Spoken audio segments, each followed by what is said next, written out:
제가 지금까지 두 번 비행기를 타 봤는데요.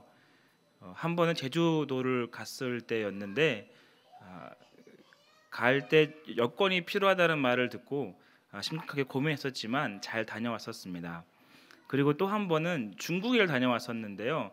2박 4일 일정으로 다녀온 적이 있습니다. 여건이 진짜 필요한 나름의 해외 출국이라서 매우 긴장도 되고 기분도 들뜬 상태였었습니다. 가기 위해 짐을 싸고 이렇게 겨울에 갔는데요. 굉장히 춥다 그래서 내복도 챙기고 두꺼운 외투도 챙겼는데 저만 챙겼더라고요. 그러니까 그렇게 되게 굉장히 많이 준비하고 들뜬 마음으로 계속 기다렸었습니다. 마침내 떠난 날에 왔을 때 그 전까지는 이렇게 신기한 나라 혹은 처음 본 나라라고 해서 들뜬 마음이었지만 막상 가게 되어 보니까 그냥 상상만 했던 것보다도 더 크고 빌딩도 많고 되게 큰 건물들을 많이 보게 되었습니다. 늘 경복궁만 보던 저에게 그 북경 갔다 왔는데요. 자금성은 정말 엄청나게 큰 성이더라고요. 물론 그 다음부터는 비행기를 타본 적은 없지만 가보지 못한 나라를 가보니까 더 나은 곳을 경험하게 되고 더 깊은 것을 바라보게 되고 또 나에게도 우리에게도 기분 참 좋은 것을 보게 되었습니다. 본문도 이와 같은 이야기를 하고 있는데요. 아직 가지 못했던 하나님의 나라에 대해서 이야기를 하고 있습니다. 많은 사람들이 이곳을 위해서 기도하고 간절히 바랬지만 누군가가 이것을 확실하게 이것은 이거다라고 이야기한 적이 없었습니다. 예수님은 이 이야기를 하며 비유를 말씀하셨는데요. 하나님의 나라는 이 겨자씨의 비유를 하고 그 겨자씨가 자라서 한 나무가 되었을 때 그 풍성함을 이야기하며 이와 같이 하나님의 나라는 풍성한 것이다라고 이야기를 하고 있습니다. 이 하나님의 나라라는 것은 이제 마태복음에서는 천국이라고 표현을 하고 있는데요. 두 단어가 같은 단어입니다. 하나님의 나라는 천국이고 천국은 곧 하나님의 나라이라는 것이죠. 예수님은 이러한 비유를 통하여서 우리에게 말씀해 주시고 그 비유를 풀어서 다시 우리에게 설명해 주셨습니다. 이 비유에 대해서 설명하신 이유에 대해서는 마태복음 13장 34절에서 나타나고 있는데요. 우리 두 절 말씀 한번 같이 읽어볼까요? 읽겠습니다. 예수께서 이 모든 것을 무리에게 비유로 말씀하시고 비유가 아니면 아무것도 말씀하지 아니하셨으니 이는 선지자를 통하여 말씀하신 바 내가 입을 열어 비유로 말하고 창세로부터 감추인 것들을 드러내리라 함을 이루려 하심이라. 아멘. 지금 말씀에서 볼 수 있듯이 이 나라는 감추어져 있던 것이었습니다. 아무도 풀지 못하고 해결할 수 없고 이해되어지지 않는 것이었죠. 그러나 주님께서는 이러한 이야기를 하며 이 나라는 참 좋고 풍성하며 은혜가 넘칠 것이다 라는 이야기를 하시고 계셨습니다. 그렇다면 이 당시 하나님의 나라를 어떻게 이해하고 있었는지 잠깐 살펴보면요. 당시에는 이스라엘의 번영과 회복 그리고 해방이라는 것을 염두에 두고 있었습니다. 이 나라가 임할 때에는 이스라엘 다시금 번영과 회복과 로마의 압제로부터 해방되는 것을 기대했고 바랬습니다. 그래서 하나님의 힘을 빌려서 세상을 다시금 통치하고 지배하여 모든 나라가 이 유대인 이스라엘의 밑에서 살게끔 하는 어떠한 그런 마음들이 있었습니다. 그런 생각들이 만연하게 퍼져 있었고 그러한 나라를 열망했었습니다. 그래서 이 나라를 생각할 때마다는 번영과 회복, 해방이라는 단어가 자연스럽게 따라다녔습니다. 또 다른 이해가 하나 있었는데요. 그것은 주님 오시기 전에 가장 크게 영향을 미쳤던 세례 요한의 이해입니다. 이 세례 요한은 이 왕권 통치 나라로 이해하지 않았고요. 회개하여라 천국이 가까웠다라는 말씀처럼 죄에 대한 부분을 정결케 하라라고 강조했습니다. 즉 하나님 나라가 임할 때에는 모든 죄가 사라지고 불법이 사해지고 모든 죄가 깨끗하게 되어서 하나님의 은혜와 말미암아 구원의 백성들이 넘쳐나게 될 것을 기대했고 이야기했습니다. 이러한 이야기가 공존하는 이 시대에 예수님께서는 이들에게 말씀하셨을 때 전혀 다른 이야기를 하고 계셨습니다. 가시적으로 왕으로 오셔서 이 땅을 정복하거나 번영하거나 회복하는 것을 이야기하지 않았고요. 더욱이 죄만을 이야기하며 회개하라라고만 하시지 않으셨습니다. 그저 비유를 통하여서 겨자씨 한 알 같으니라고만 말씀했다는 것이죠. 또 주님은 이렇게 비유로 하신 이유가 있었습니다. 그것은 당시의 보편적인 예를 통하여서 하나님의 나라를 설명하기 위했기 때문입니다. 비유를 말씀하신 것들은 대부분 실생활에서 찾아볼 수 있었을 텐데요. 씨 뿌리는 비유를 통해서 알 수 있듯이 당시의 농부의 어떠한 이 실생활들을 비유로 들어서 이야기했습니다. 씨앗을 심을 때 이 한 알씩 심는 것도 있지만 이렇게 던져서 심는 것도 있습니다. 그럴 때 이 던질 때 혹은 밭에 심겨졌지만 혹은 길가나 다른 곳에 심겨진 것을 바라보며 이 씨 뿌리는 비유를 주님께서 이야기하셨습니다. 그렇듯 이 비유는 이야기하는 것은 당시의 상황들을 잘 염두에 두고 이해되고 다 아는 것을 들어서 설명하는 것입니다. 마찬가지로 이 겨자씨라는 것도 그 당시에는 흔하게 흔한 이 채소 중에 하나였습니다.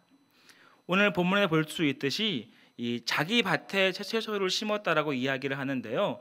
지금처럼 아파트가 있고 혹은 건물이 높아서 자기 정원이 혹은 채소를 심는 곳은 많이 없지만 당시에는 채소밭이 일반적인 일이었습니다. 자신의 이 앞마당이나 혹은 뒷마당에 텃밭을 만들어서 그 가운데 어떠한 향신료나 혹은 채소를 심는 것이 당연했습니다. 이 겨자씨라는 것은요, 손톱보다 더 작은 씨앗인데요, 그것을 심게 되면 무럭무럭 자라나서 웬만한 채소보다 더 크게 자라는 것을 보게 되었습니다. 이런 사실을 안 사람들은 이 채소를 후미진 곳에 두거나 혹은 그 다른 씨앗과 같이 심지 않고 그 채소 중안에 많은 여백을 두어서 공터를 두어서 가운데 심었다고 합니다. 왜냐하면 지금은 굉장히 작지만 조금 더 시간이 흐르면 이것이 크게 성장하여 나무가 되기 때문이죠. 그래서 이 중간에 심지 않고 자리에 심지 않고 가운데에 심었던 것을 성경을 보게 되어집니다. 이런 사실들을 아시는 주님께서 생활 속에서 쉽게 이해되어지는 이 나라를 이야기하고 비유로 설명하고 있습니다. 왜냐하면 이 풍성하고 하나님의 은혜를 경험하기를 바라는 사람들이 많았지만 실생활들을 바라볼 때 그렇게 풍족하고 그렇게 은혜가 넘치는 생활은 하지 못했기 때문입니다. 이 작은 씨앗이 커져서 큰 나무가 되듯 하나님의 은혜가 풍성한 것을 많은 이들에게 전했지만 우리들의 삶과 그들의 삶은 겨자씨만큼 이 풍성한 나무만큼 성장하여 자라지 못했기 때문이죠. 그래서 힘들고 어렵고 지쳤던 것을 성경을 통해서 볼 수 있습니다.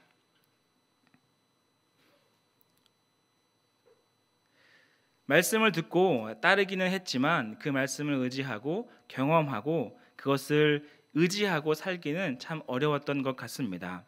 왜냐하면 주님의 말씀을 따르고 따랐던 사람들이 당시의 문화처럼 로마의 어떤 문화처럼 문화생을 기르거나 혹은 건물을 지어서 사람들을 많이 양성했던 것이 아니었기 때문입니다. 그래서 이 제자들은 삶에서도 좀 힘들었을 것이고 거처도 없었고 이렇게 특별하게 음식도 많이 없었던 것을 성경을 통하여서 살펴볼 수 있습니다. 그런 그들에게, 그렇게 힘든 그들에게 우리의 지금의 모습은 겨자씨만큼 혹은 작을지 모르나 이의 나라가 완성되고 성장할 때에는 풍성한 나무처럼 그 풍성한 은혜가 넘칠 것이다 라는 하나님의 말씀을 우리에게 설명해 주시고 계셨습니다. 그 소망을 가지고 현재의 삶을 인내하고 우리의 삶을 연단하여 힘든 가운데서도 이겨내는 그러한 은혜가 있기를 바랬던 것입니다. 그렇게 이 위로와 소망의 메시지를 주님께서 우리를 향하여 주고 계신다는 것입니다. 이렇게 본다면 이 소망이 있다는 것은 소망이 없는 삶이 있었다는 것을 살펴볼 수 있습니다. 그래서 이 겨자씨의 비유를 들어 설명하였는데요. 이 겨자씨가 작은 만큼 사람들로 하여금 이 하나님의 나라가 작고 초라해 보일 수도 있었기 때문입니다. 늘 크고 웅장한 것만 바라보는 것이 아니라 시작점, 출발점은 매우 작고 초라하였기 때문에 이 하나님의 나라가 어쩌면 우리의 삶 속에서 보여질 때에는 작고 초라해질 것처럼 보인다는 것입니다. 그래서 훗날에는 풍성하게 자라 새가 깃드는 나무가 되겠지만 지금의 모습은 작고 비천하여서 아무것도 없을 것 같처럼 느껴지지만 결국에는 승리 주시고 완성 주시는 하나님을 바라보라는 위로의 말씀입니다. 주님이 이 땅 가운데 오셨을 때에는 마치 어떠한 큰 왕이나 군대 장관처럼 오시지 않으셨습니다. 비천한 몸으로 구유에 오셔서 인간의 모습으로 가장 낮고 천한 모습으로 오셨습니다. 그 모습을 보고 예수님이 왕이다, 군대 장관이냐라고 하시는 분은 아무도 없었을 것입니다. 그렇게 작게 보이고 비천해 보이고 없어 보이는 것처럼 보였지만 하나님은, 예수님은 이 땅 가운데 오셔서 많은 일들을 사역하셨고 그 구원의 열매를 우리에게 주시게 된 것을 바라보게 됩니다. 마찬가지로 우리에게도 현실과 삶과 어려움들이 겨자씨처럼 하나님의 나라가 작게만 보일 때가 종종 있을 것입니다. 나는 해결할 수 없고 나에게 주어진 것은 이것을 경작하거나 이겨낼 수 없는 힘이 전혀 없을 때를 찾아볼 수 있습니다. 성경에서 이 겨자씨만큼의 믿음만 있다면 산을 옮길 수 있다고 했는데 산을 옮기기는커녕 겨자씨의 이 반도 없는 우리의 믿음을 바라보면서 참 안타까운 모습들이 종종 경험하게 됩니다. 마찬가지로 그 당시 제자들도, 많은 사람들도 현재를 바라볼 때에는 예수님이 왕으로 오신 것도 아니고 어떠한 큰 권력과 어떠한 군대가 있는 것도 아니었기 때문에 과연 이것이 무엇일까라고 고민했을 것입니다. 왜냐하면 당대의 이 만연했던 생각들은 번영과 그리고 이 해방과 그리고 큰 나라를 이룰 것을 기대했기 때문입니다. 그런 것을 바라보고 주님을 바라봤는데 실상은 아무것도 없는 것처럼 보였고 그리고 이루어질 것 같은 느낌이 전혀 없던 것이었습니다. 그런 그들에게 주의 나라는, 하나님의 나라는 이러한 가시적인 것에 있는 것이 아니라 오직 나무가 자라 풍성하게 되는 은혜에 있다라고 설명하고 있습니다.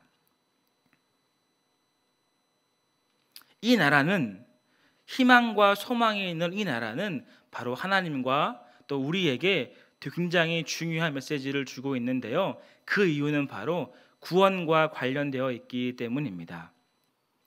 그리스도는 이 땅에 오셔서 복음을 전파하였고 자신을 믿으면 구원을 받는다라고 선포하셨습니다. 많은 사람들이 그 이야기를 듣고 동행하여 많은 기적과 이적을 경험하였습니다. 그것으로 나라가 완성되는 것처럼 보였지만 훗날 예수 그리스도께서 십자가에 달려 돌아가신 이후에 부활하셔서 우리에게 다시 보인 것까지가 이 구원의 완성인 것입니다. 그렇기 때문에 당시에는 조금씩 이 나라가 임한 것처럼 보였지만 더 큰 주님의 나라가 임할 것을 우리에게 보여주고 있습니다.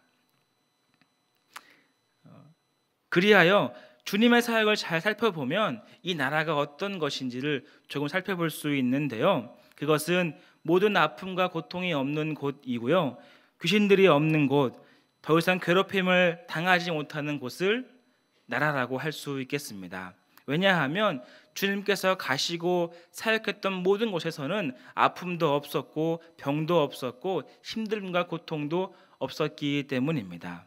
그러한 사실들이 이제 우리로 하여금 소망과 희망을 주게 되어지고 현실의 삶보다는 이제 앞으로 올 장차의 큰 나라를 큰 풍성한 가지의 열매처럼 이 나무처럼 기대하고 소망 가운데 살라고 가르치고 있습니다.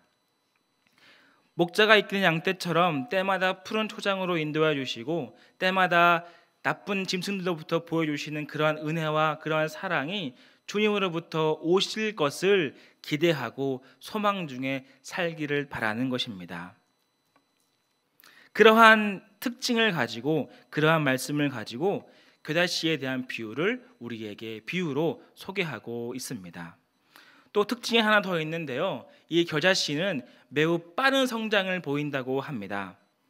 식물 중에 가장 매우 작은 것이지만 급하게 성장하여서 3m에서 5m까지 자라는 성장나무로 성장하게 된다고 합니다. 여기서 자라는 과정에 초점을 두는 것이 아니라 그 씨앗은 마침내 성장하고야 만다는 것에 초점이 잡혀 있습니다. 주님은 그 씨가 자라는 과정이 얼만큼 크고 위대한 것을 보여준 것이 아니라 마침내 그 완성의 끝은 나무가 된다는 것입니다. 마찬가지로 하나님의 은혜와 사랑이 우리에게 있으면 그 과정도 중요하지만 결국 마침내 나무의 열매, 나무가 되어 큰 은혜와 사랑이 우리로 하여금 경험하게 될 것을 성경은 통해서 말씀하고 있습니다. 아브라함이 주의 말씀을 따라 순종하고 가나안 땅에 마침내 거하게 되었을 때 그때 하셨던 말씀은 이것이었습니다. 너를 통하여서 민족을 이루겠다. 처음에는 아무것도 보이지 않고 아무것도 있을 것 같지 않았지만 이 아브라함의 약속을 통하여서 야곱을 통하여서 12지파를 통하여서 온 이스라엘 생성되었고 그 민족이 지금도 우리와 함께 있는 것을 보게 되어집니다. 처음은 미약할지 모르지만 창대케 되는 하나님의 역사가 이 땅 가운데 반드시 존재하고 있습니다. 또한 바울의 이 전도 여행을 걸쳐서 많은 사람들이 복음을 듣고 주님께로 돌아왔습니다. 시간이 흘러 로마는 기독교를 공인하게 되었고 그 공인됨으로 말미암아 기독교가 문화로, 나라로, 그리고 학문으로 모든 것이 발전되어졌습니다. 한 사람의 복음을 통하여 전하고 전했더니 그것이 퍼지고 확장되어서 한 나라는 물론이거니와 유럽 전체를 하나님께 돌아가게 하는 놀라운 일이 벌어지게 되었습니다. 이것이 바로 하나님의 나라라는 것입니다. 이것이 바로 겨자씨의 비유를 통하여서 처음은 작게 보이고 없어 보이지만 주께서 역사하시고 함께 하시면 반드시 그 결과가 그 완성이 있게 된다라는 것입니다. 미국의 출발점도 복음이었습니다. 미국의 출발점도 작은 못이었지만 주께서 그들과 함께 하셨기 때문에 성장을 이루게 되었습니다. 이 땅도 마찬가지 아니겠습니까? 100여 년 전 선교사님이 오셔서 우리를 하여금 주의 말씀을 듣게 하고 겨자씨를 심겨줘서 그 겨자씨가 성장하고 부흥하고 발전되어서 우리가 지금 누리고 있는 것이 아니겠습니까? 이처럼 하나님의 나라는 확장으로 반드시 완성으로 이루어지게 됩니다. 우리도 이러한 귀한 은혜를 경험하고 있습니다. 어떤 사람들에게는 지금이 가장 어렵고 힘든 상황일지 모르나 겨자씨가 나무가 되는 것처럼 하나님이 함께 하셔서 역사하셔서 그 모든 어려움과 환난들을 반드시 이뤄내고 완성시켜 주실 것입니다. 또한 이미 사랑을 많이 체험하고 경험하는 중이었다면 이 사랑이 식어지거나 도망가거나 거절되는 것이 아니라 반드시 끝까지 완성될 것을 우리는 믿어야 합니다. 그리고 이러한 소망과 희망을 주님께만 두고 주님께 기도하며 간구하는 우리가 되어야 합니다. 말씀을 정리하도록 하겠습니다. 앞서 서두에 얘기했듯이 미지의 땅을 가기 전까지는 두렵고 떨림으로 그리고 기대감이 있었습니다. 그러나 막상 그 땅에 가보면 그 기대와 그리고 그 떨림이 더 배가 되어서 기쁨으로 넘치게 됩니다. 마찬가지로 하나님의 나라는 아직 가보지 못하고 아직 눈으로 바라보지 못하였지만 이제 주님은 우리의 비유를 말씀을 통하여서 반드시 결국 완성된다라고 말씀하십니다. 비록 비천하고 작아 보이고 복음의 능력이 이 겨자씨처럼 작게만 보일지라도 하나님은 그 씨앗을 들어서 풍성한 나무로 만드는 것처럼 우리 역시 주님의 은혜와 사랑을 말미암아 풍성하게 될 것입니다. 이미 이루어졌지만 아직 오지 않는 주의 통치와 나라를 우리는 기뻐하며 기대하며 소망 중에 나아가야 합니다. 그리하여 우리에게 주어진 모든 어려움을 넉넉히 이기고 헤쳐나가는 우리 모두 되기를 소망합니다. 끝까지 주님과 동행하여 믿음을 늘 점검하고 주님과 은혜로 말미암아 살아가는 우리 모두 되기를 주님의 이름으로 축원드립니다.